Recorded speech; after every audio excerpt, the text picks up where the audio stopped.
Hello,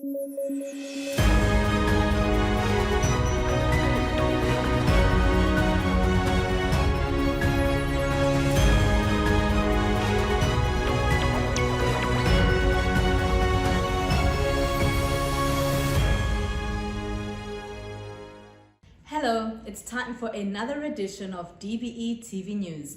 You can watch this bulletin every week on the Department of Basic Education's YouTube channel and on OpenView channel 122. Welcome, I am Tsohajo Moachi.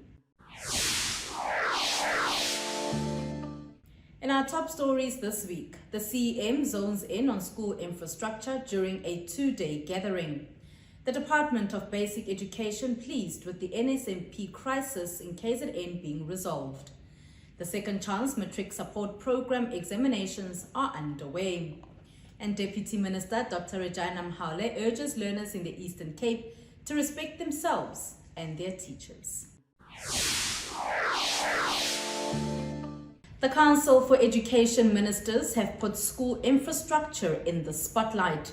The minister invited all her MECs to Cape Town for a full-day session dedicated only to infrastructure. The workshop focused on work done throughout the country, but attendees also admitted that more needs to be done to ensure the dignity of learners and teachers is restored. Infrastructure has been a key priority for the Department of Basic Education for years. The department has found solutions to the inappropriate sanitation by appointing implementing agents to build appropriate sanitation facilities for learners and teachers. Director General Matanzima Mweli has assured the CEM that most projects are on track to be completed as previously stated by the end of this financial year. This despite some challenges faced at some of the construction sites. Minister Motshekga says progress is being made daily. But also from the experiences of some of the provinces that are doing well, what I also saw is just being deliberate to drive from the front. And that's what I want to appeal to my colleagues, the MECs. That the way you drive curriculum and everything else, drive infrastructure. Let's get this thing going, so drive it. And I keep on referring to the MEC of Western Cape and the MEC of Gauteng, not because other MECs don't do work. I've not engaged with them, so when I come to the provinces, I'll get to understand better. But I know that MEC Mena, every second week, in the morning, he tells me he meets his infrastructure team. Because there's a plan, they report and other things. He's got standing meetings with mayors in the different municipalities. But some of the difficulties that we didn't mention, it's also our relationship with local government. We submit plans to them. MEC Gauteng can tell you. We submit plans to municipalities, they approve them. When we have to get certificate of occupation, they query what they had approved. Say, no, the gate is not supposed to be here, the gate was supposed to be here. And now you can't even have a certificate of occupation. And something you agreed with them. So we should be able to talk to them, work with them, and get them to assist us, because I'm sure everybody loves education, everybody will assist us. She added that partnerships are needed to assist the department with infrastructure matters. I think also through infrastructure, we can also help address some of the ills of our society. Creating, just really using education for skills, to train people. I thought it was a good program to train young people, not only to be PYE, but give them opportunities, even those that want to motivate, to get experience from our experiential learning from our facilities, which will enable them to improve their lives outside school. So just those rare opportunities, and I think this can be one area where we can really empower young people. But also partnerships, as I said, it's clear that we need partnerships with the private sector. But strange enough, some of these poorest provinces have got strong partners in infrastructure. Limpopo has quite a number of mines which are willing to partner with us. Northwest has got lots of mines, and I mean, I've been to some of the best, beautiful schools that have been built by mines in the area. And sometimes the Minister of Mines says it's not a favor, it's part of their contractual commitment that they will do work. So how do we maximize the opportunities that we have in some of the poorer provinces? The Department of Basic Education has apologized to learners, parents and teachers for the crisis the National School Nutrition Program in KwaZulu-Natal caused. The department, together with the KZN Premier and Education MEC, hosted a media briefing to give an update on work being done to ensure learners are being fed. For over a week, more than 2 million learners in the province were left hungry after Pacina Retail failed to provide the ingredients for the much-needed daily meals. The company has since opted out of the contract it was awarded. Let's have more details now on this very story. After over a week, more than 2 million learners in KwaZulu-Natal can now receive their daily meals. Premier Nomusa Dube-Ncube led visits to various schools in the province to monitor the National School Nutrition Program and assess if all is going well. The Department of Education in the province has since hired several companies to deliver the food to ensure all learners are fed. Minister Angie Motshekga, together with Director General Matanzima Mweli and MEC Mbali Fraser, held a joint media briefing to update on the latest progress regarding the program. We have been working with the province's national department and the Premier's office and other offices in the province to resolve the matter. And our main focus, as a starting point, was on the restoration of the feeding in the schools to continue to benefit from the program.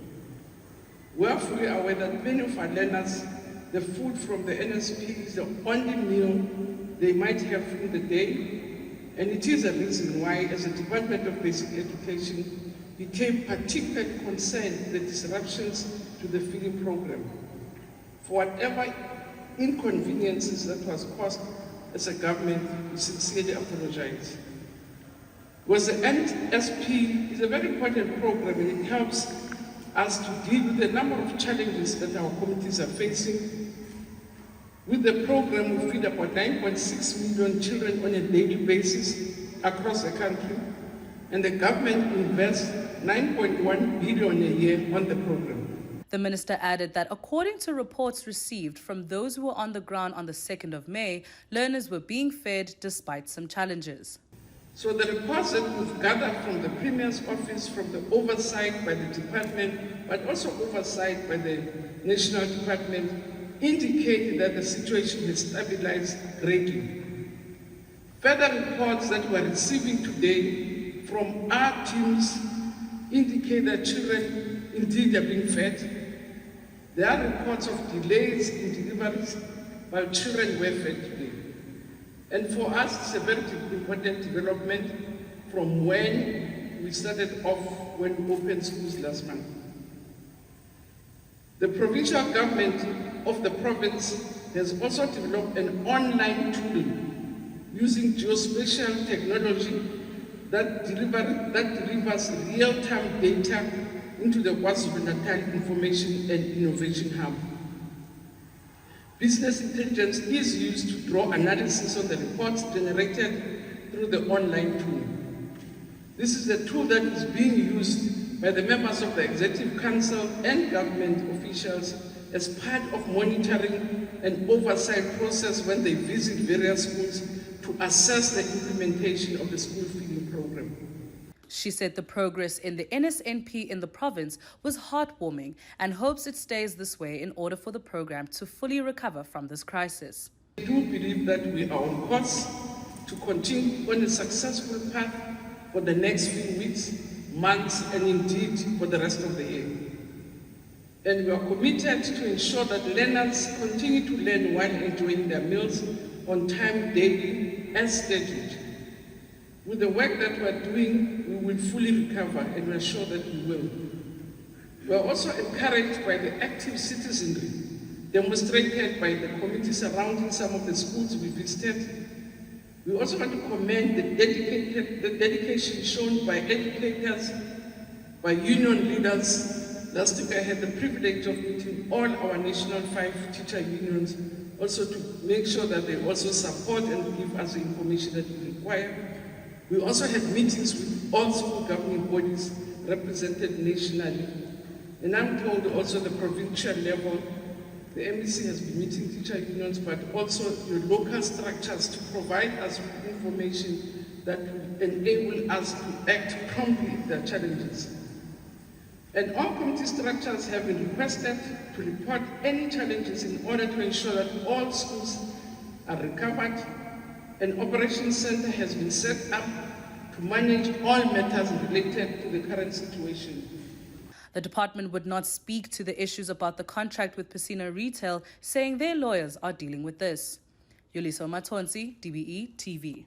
When we return, we give you details about the Second Chance Matric Support Program examinations.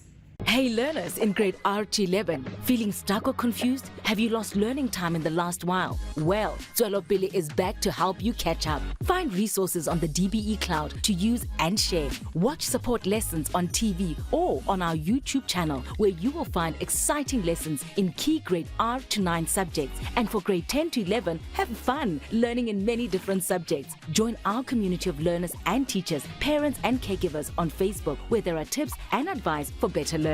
Need help? Contact us via our WhatsApp line and get support on all your subject problems. Stay connected. You can count on us. Check out our website to find out more at www.tswelopele.org.za. Tswelopele. The Department of Basic Education has wished all those who registered to write the Second Chance Matric Support Program exams well, with the exams currently underway. The aim of the program is to provide support to learners who have not been able to meet the requirements for the National Senior Certificate or the Extended Senior Certificate. The program was launched in 2016 and supports anyone of any age who wants to achieve or improve a matric qualification subject by subject on a part-time basis. There are no costs involved. Chief Director for Communications at the department has urged those who have registered to ensure they write their exams. I hope you have looked at your timetable. I know you've also gone to the district to receive your personal timetable, which will have your name on it. It will also have a list of the subjects that you're writing, where you're writing them, and when you're writing them. The date and time, that's very important, so that you are able to prepare accordingly. So this is just a reminder that please, because this is a second chance exam, make sure that you give it your best, go to a school near you, find someone who can assist you to prepare thoroughly for these exams.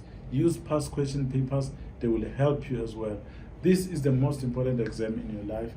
We're seeing the results. In fact, we've been checking over the years that some people who enter for this exam, those that register, they don't come to write. Those that write, they don't do that well. And some of those people don't come back again.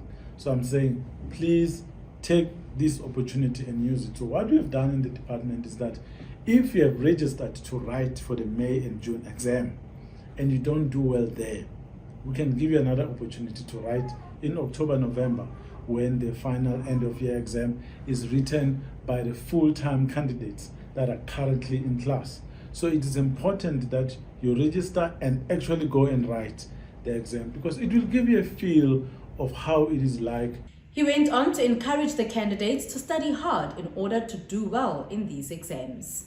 So make it work, make it count, and please don't drop out, because we see a large number of people who register and don't come to write. So please make sure that you go through, you register. If you need help, please contact us, we're always available. It's called the Second Chance Matric Support Program.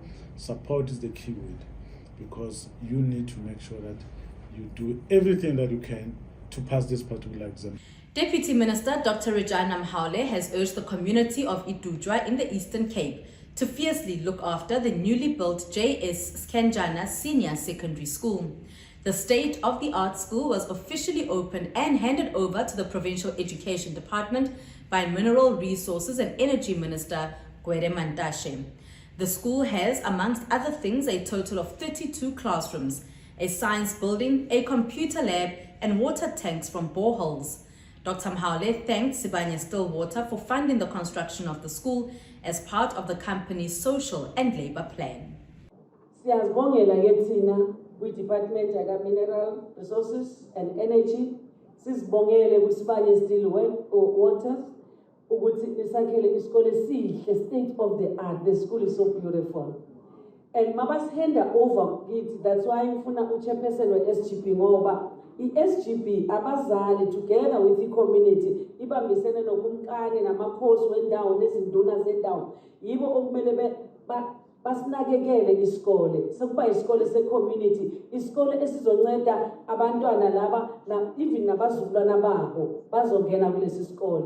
Mawungabheka isikole engafunda kusona mina nengane yami ifunde khona nomzukulu wami ofunde khona okusho ukuthi nomzukulu wengane yami uzofunda khona. When we invest in a school, we are not investing for the current generation, but we are investing for the generation to come. So we must love our school, we must protect our schools and make sure that nobody must go and tamper ati ngibona iframe lami lasemnyango ngibone lapha esikoleni. Singavumi. Minister Mantashe said it is important for learners to get educated on the wide range of careers that are now available for them. Plus, we career guidance up. So the owner of our buyers, the world is wide open, is there waiting for them. The opportunity is corner, they must just go for them. Okay? Now, Masaka is called, we are learning career guidance. Saka is called, we are learning career guidance. When the Lavadana Makuti, buyers, the Wafuna party will be. Yes, in most cases, the Lavadana learning don't know who they can lead the country. The one of the legends are Labas, Pedro, Mandela, no time, nobody. If you trace the Masuka up, Bimke. Papa. When I was a mine worker, that's why in particular the mining. I was a mine worker. The 7 them continue. They shocked to anywhere. Today the minister Yala said, and it's not luck. It's because EALC open opportunity for us to study. At 8:42, I got my first degree. Staying in the province, the Deputy Minister led a school safety engagement at a few schools. The Department of Basic Education takes school safety as a priority and therefore various policies and measures have been put in place to ensure the safety of learners, teachers and relevant stakeholders in schools. Dr. Mhaule urged learners at Newell High School in Gqeberha to take pride in themselves and their studies and always be disciplined by respecting their teachers but also arriving to school on time. We are here because we love you and we're here to wish you well. It's not about luck, it's about commitment, it's about hard work, it's about doing more, it's about sleeping after studying, not the other way around. You study, then you get tired, you sleep. You wake up early, you come to school early, you go to class, you stay in class, you write your homework, you respect your teachers, you don't allow any topic to pass by without you having understood it. Then you ask your teachers, they are here for you. They are here for you, and because they love you, that's why they are here. The Provincial Education MEC, Fundile Gade, said it is unfortunate that the area the school finds itself in now has become a war zone and it's not safe anymore for learners, even as they make their way home. This is one area, Deputy Minister, that has been producing excellent results in the province. And we need to take our heads off for it. And we just needed to forge ahead and make sure that we create an environment that is conducive for you to learning, but also assist yourselves by moving away from social gatherings, by moving away from any things that might be disruptive. Unfortunately, Deputy Minister, Nelson Mandela has just become a war zone. 2 weeks back, we were confronted as a province by 2 kids that were shot in Amajola area in Port St. John's, just coming from study from other kids. But because they've got their own tribal wars there, even when they were saying, no, we are kids studying here, they were shot by rifles. And both of them passed away. The other one was buried on Sunday. The other one was buried on Saturday. So both of them were buried over the weekend. So I'm saying the issue of crime is becoming a thorn in the flesh of government. And so we needed to be a bit alive to the reality that we must be able to be where we are supposed to be immediately the sun shuts down. Don't trust anybody any longer now. Trust yourself. He went on to encourage learners to start preparing for the camps and mid-year exams that are coming up. Let's prepare ourselves for the mid-year examinations, prepare ourselves for the camps that are going to start very soon, and prepare ourselves for the trial examinations as well. So it's a continuous program, that one. It's not an event, so which needed to be taken a bit seriously by those that are involved, so that when that time comes of counting people that have made it, your name is also counted amongst those. Coming up next, we are in the Western Cape as the Premier and Education MEC visits schools of skills. Hey Matrix, don't give up. Watch Wars of Matrix every day on TV to help you revise and study with confidence. Check the schedule and plan your studying for the week. Read up on the topic before you watch. Come prepared. It's hard to focus if you watch like this, or this, or this. Switch off your phone and switch on your brain. Sit up, be alert, take notes, and really listen. When we watch actively, that's when we learn. You can do it. The Western Cape Education Department has emphasized the importance of schools of skills offered to learners in the province.